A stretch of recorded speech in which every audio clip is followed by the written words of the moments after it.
Hello, my name is Leslie Wampa, and today I'm going to be talking about swimming. I've been swimming for most of my life. I started when I was probably about 7 competitive swimming on a team called FEC. I actually have a first place ribbon that I got when I started. It's kind of the reason I started. I wanted to get a ribbon all the time. I found out you could get a ribbon for every race. Then the other thing I have is a swim cap for the team I was on with my last name on it. And some goggles. So, as you can tell, swimming has been a big part of my life. I'm 21 now. Just got back into swimming. I was swimming all throughout high school and everything. I stopped in college. So, I found swimming very interesting. It dates back to the Stone Ages. At that time, it was mostly used for survival swimming across lakes and rivers. They actually have some images and cave drawings and stuff like that. Then it didn't become widely practiced until the 19th century, and then women did not become involved in competitive swimming until 1912 in the Stockholm Olympic Games, which I thought was pretty cool. And then today, obviously, there's a lot more races than there were back then. Back then it was pretty much just freestyle.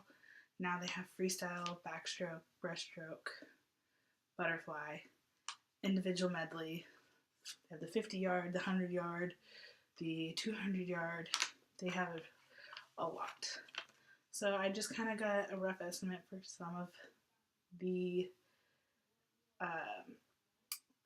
the races. So they're estimating that a qualifying time for a 50 freestyle for a man is going to be under 22 seconds, that the 100 freestyle is going to be under 48 seconds, and that the 200 freestyle is going to be under a minute and 46. So that is insane. My average time when I was swimming was probably about a minute 13 was my best time for my freestyle, which wasn't that good. And for my 100 butterfly, it was a minute and 14 seconds, which got me first in league for high school.